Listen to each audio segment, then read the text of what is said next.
बच्चों स्वागत है फिजिक्स इट्स इजी में। और हम लोग बात कर रहे हैं कक्षा 11 के अध्याय 3 पर, सरल रेखा में गति। इसके पहले हम लोग 5 वीडियो बना चुके हैं इसी अध्याय को लेकर। तो यदि आपने पार्ट 1 से लेकर पार्ट 5 तक नहीं देखे हैं तो आप नीचे डिस्क्रिप्शन में देख लें, आपको लिंक मिल जाएगा। उस लिंक की सहायता से आप 1 से लेकर 5 पार्ट तक देख पाएंगे। तो आज हमारे 6th पार्ट में जो बात होनी है वो है आपेक्षिक वेग पर। तो आपेक्षिक वेग पर आइए हम लोग बात करते हैं। मैंने सबसे पहला जब पार्ट स्टार्ट किया था तो आप लोगों को बताया था कि स्थिर वस्तुएं क्या होती है, गतिशील वस्तुएं क्या होती है, या स्थिर अवस्था क्या होती है और गतिशील अवस्था क्या होती है। साथ में ये कहा था कि स्थिर और गति ये दोनों आपेक्षिक हैं। आज हम उसी आपेक्षिक वेग की बात करने वाले हैं। तो आइए एक छोटा सा उदाहरण ले लेते हैं अपनी बात को शुरू करने से पहले।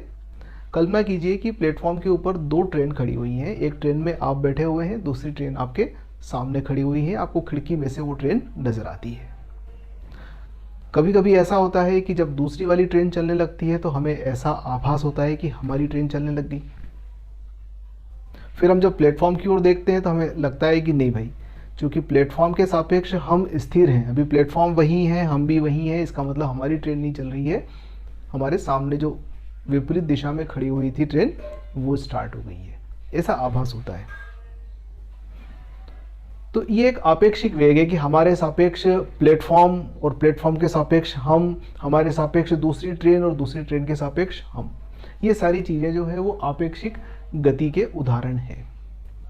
अपन एक चित्र, छोटा सा चित्र बना लेते हैं, उसके माध्यम से यदि इसे समझेंगे आपेक्षिक वेग की परिभाषा को तो आसानी से समझ में आएगी। सबसे पहले मैं चलो एक छोटी सी परिभाषा दे देता हूं कि आपेक्षिक वेग किसे कहते हैं। तो जब किसी एक वस्तु का वेग दूसरी वस्तु के सापेक्ष निकाला जाता है तो उस वेग को आपेक्षिक वेग कहते हैं।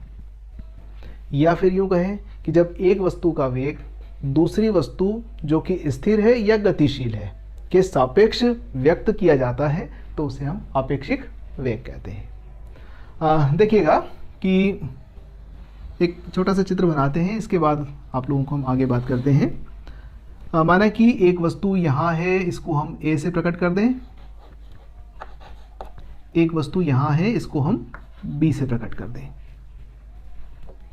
इसकी स्थिति सपोज एक्स ए 0 है प्रारंभ में और इसकी स्थिति एक्स बी 0 है प्रारंभ में, यानी कि ये शुरुआत में यहाँ खड़ी हुई है। अब क्या हुआ कि इसने चलना शुरू किया, इसका वेग है VA और इसने चलना शुरू किया, इसका वेग है VB। VA और VB एक जैसे भी हो सकते हैं और भिन्न भिन्न भी हो सकते हैं। जैसा कि आप देख रहे हो कि इनकी स्थितियां अलग अलग हैं, प्रारंभिक स्थितियां अलग अलग हैं। यदि इन दोनों की प्रारंभिक स्थितियों का अंतर देखें तो हमें नजर आएगा कि इन दोनों की प्रारंभिक स्थिति का अंतर ये है जो इस चित्र में नजर आ रहा है। अब क्या हुआ कि t समय तक ये भी चलती है और t समय तक ये भी चलती हैं।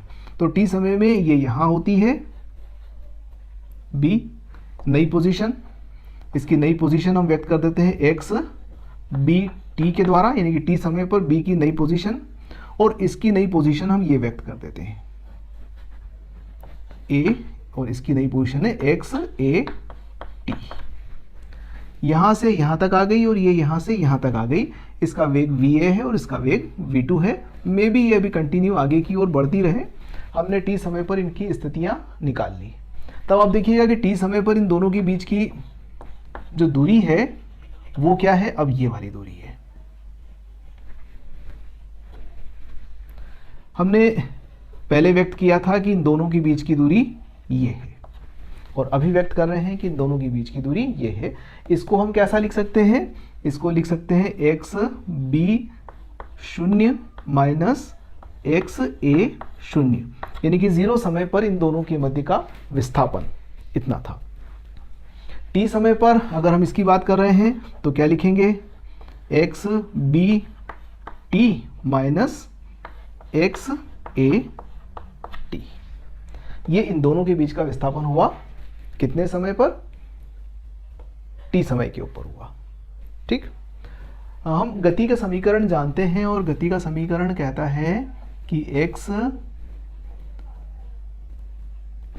t बराबर x0 प्लस वी टी। यदि कोई वस्तु सपोज विदा त्वरण के गतिशील है तो हम उसको इस समीकरण के द्वारा व्यक्त कर सकते हैं, वेग गुणित समय। अब इस समीकरण को आप दोनों के लिए अप्लाई करेंगे तो क्या बनेगा, x ए टी बराबर x A zero plus V A T, और इसी प्रकार से एक्स बी टी यानी कि टी समय पर स्थिति बराबर हो जाएगा एक्स बी ज़ीरो ज़ीरो समय पर स्थिति और वी बी टी।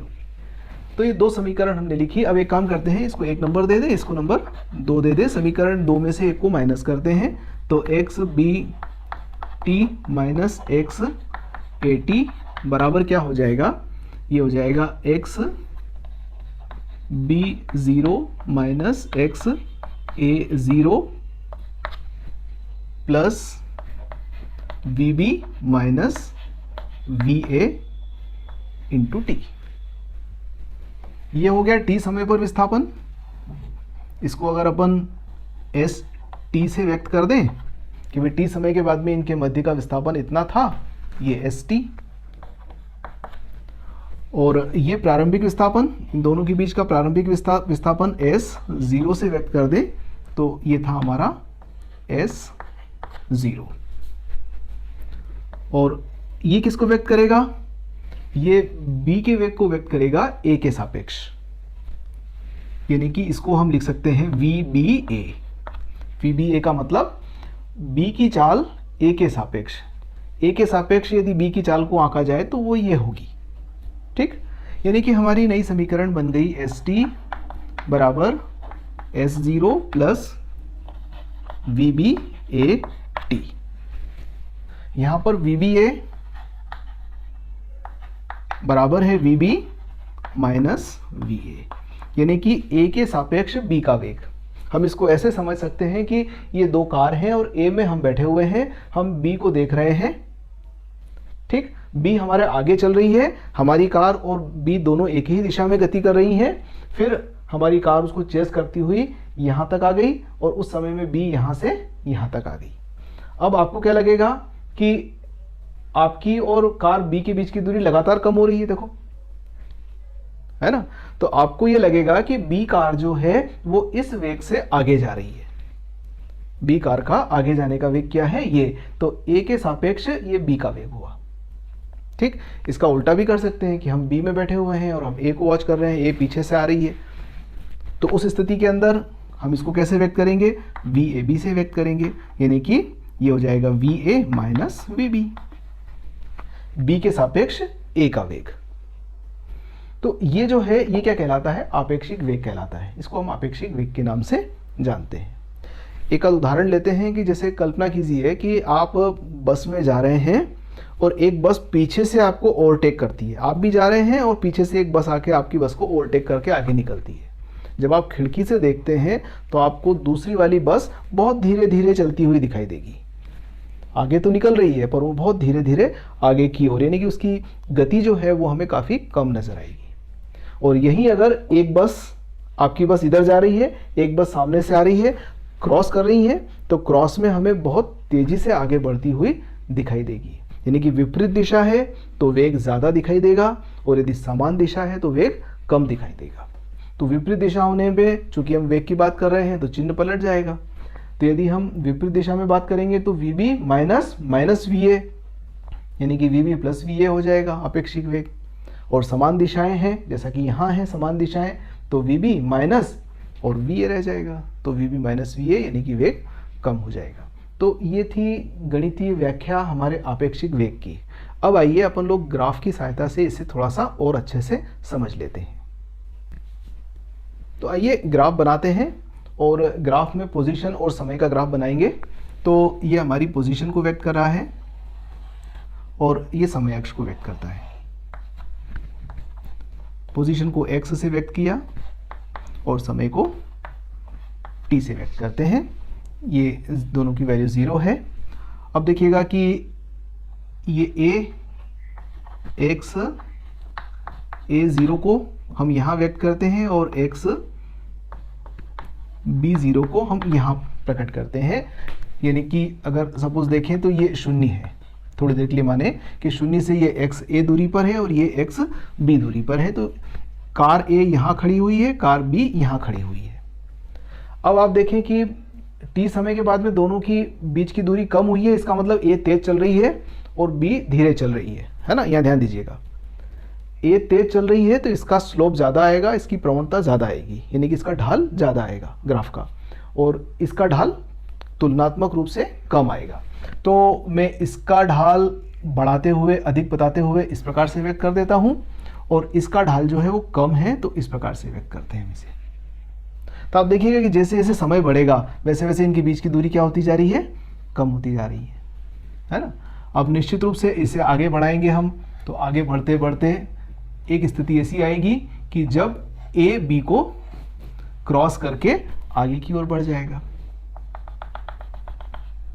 यानी कि ये समय t है, और इस समय पर आप देखिए कि जब इस पोजीशन पे होगी दोनों गाड़ियां, तो उस स्थिति में a ने b को क्रॉस कर लिया है। ठीक, तो अपेक्षित वेग यानी कि a के सापेक्ष b का वेग कम है और a का वेग ज़्यादा है, तो वो उसको चेस करेगी। अल्टीमेटली यहाँ पर क्या होगा, दोनों एक दूसरे को क्रॉस करेगी और उसके बाद में a आगे चलेगी और b पीछे चलेगी। यानी कि हम अगर किसी भी समय की बात करें तो आप देखिए a की स्थिति ज़्यादा है और b की स्थिति पीछे है, ये a और ये b। तो अब b यहाँ है और a यहाँ है, इसके पहले क्या था, a पीछे थी और b आगे थी। तो यदि a का वेग ज़्यादा है, b को चेस कर रही है, तो इस प्रकार से हम उस ग्राफ के द्वारा उसको व्यक्त कर सकते हैं।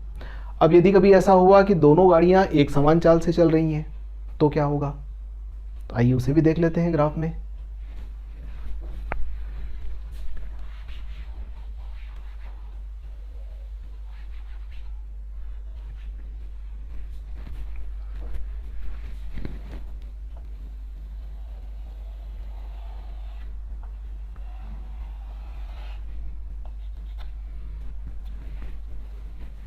अब उदाहरण ले रहे हैं कि दोनों गाड़ियां जो है वो समान चाल से चल रही हैं।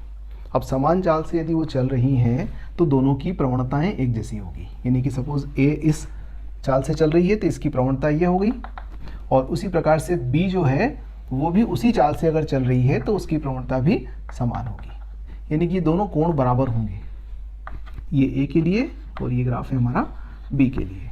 तो यदि VA बराबर है VB, तो उस स्थिति के अंदर हम इस ग्राफ को, स्थिति समय ग्राफ को इस प्रकार से व्यक्त कर सकते हैं। तो ये हमारा समान वेग के लिए हुआ। इसके पहले जो हमने बात की थी उसमें A का वेग ज़्यादा है, B का वेग कम है। और देख सकते हैं, हम छोटा ग्राफ बना लेते हैं। तो यदि ये समय अक्ष, ये x अक्ष हो गया, स्थिति अक्ष हो गया। अब यदि B का वेग ज़्यादा होता और A का वेग कम होता तो आप देखिए कि ग्राफ कुछ इस प्रकार से आता। यहाँ हम लिख रहे हैं कि VB is greater than VA। कारण ये कि जैसे जैसे समय बढ़ रहा है, देखिए अब इनके बीच की दूरी बढ़ती जा रही है, कभी भी A B को नहीं पकड़ पाएगा। B आगे था और आगे बढ़ता जाएगा, उसकी चाल जो है वो और आगे की ओर बढ़ती जाएंगी, चाल के साथ साथ उन दोनों के बीच की दूरियां ज़्यादा होती जाएंगी, उसकी स्थिति जो है वो और आगे की ओर बढ़ती जाएगी। तो यदि VB is greater than VA तो हम इस तरह से ग्राफ बना सकते हैं। यदि दिशाएं विपरीत हैं तो ग्राफ कैसे बनेगा, माना कि A इस दिशा में गति करता है, ये A के लिए हमने बना दिया, और यदि B जो है वो इस दिशा में गति करता है तो ये B के लिए हमने ग्राफ बना दिया। अब आप देखिए कि ये इस समय पर एक दूसरे को क्रॉस करेंगे, इस पोजीशन पर एक दूसरे को क्रॉस करेंगे, यानी कि B जब यहाँ होगा तो वो A को क्रॉस करेगा, और उस समय AB क्या होगा, यहाँ होगा, वो क्रॉस कर जाएगा। अब B ग्राफ के लिए आप देखिए कि समय अक्ष ये वाली है और ये x अक्ष है, स्थिति अक्ष है। तो ये क्या करेगा, इस x को 0 को क्रॉस करके, जैसे B जो है वो किस दिशा में जा रहा है, इस दिशा में जा रहा है, तो इस मूल बिंदु को क्रॉस करके वो ऋणात्मक अक्ष पर चला जाएगा, यानी कि हमने जो रेफरेंस सेट किया है वो उसके विपरीत दिशा में चला जाएगा। यानी कि अब x की जो वैल्यू होगी वो नेगेटिव साइन के साथ आएगी, है ना, स्थिति उसकी ऋणात्मक स्थिति के द्वारा व्यक्त होगी। तो ये ग्राफ था हमारा कि दोनों की दिशाएं विपरीत हैं, VA और VB विपरीत दिशा में गमन करते हैं।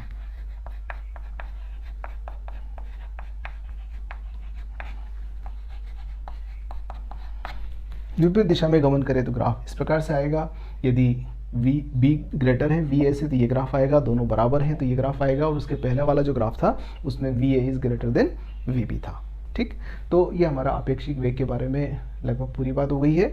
एक चीज़ मैं आपको बता दूं कि आपेक्षिक वेग को हम एक बार पुनः पढ़ेंगे। ये एक सरल रेखा में गति के लिए था, अब हम समतल में गति के लिए आपेक्षिक वेग को नेक्स्ट चैप्टर के अंदर एक बार फिर से बात करेंगे इस पर, कि बारिश की बूंदें गिरती हैं तो कांच पर कैसे आती हैं, छाता किस दिशा में रखना चाहिए, यदि नदी के अंदर कोई तैराक तैरता हुआ पार करता है तो नदी के पानी के प्रवाह से उसकी पोजीशन क्या होगी, उसका वेग क्या होगा। तो ये सारी बातें आपेक्षिक वेग के अंदर ही आती हैं और ये हम नेक्स्ट चैप्टर में बात करने वाले हैं।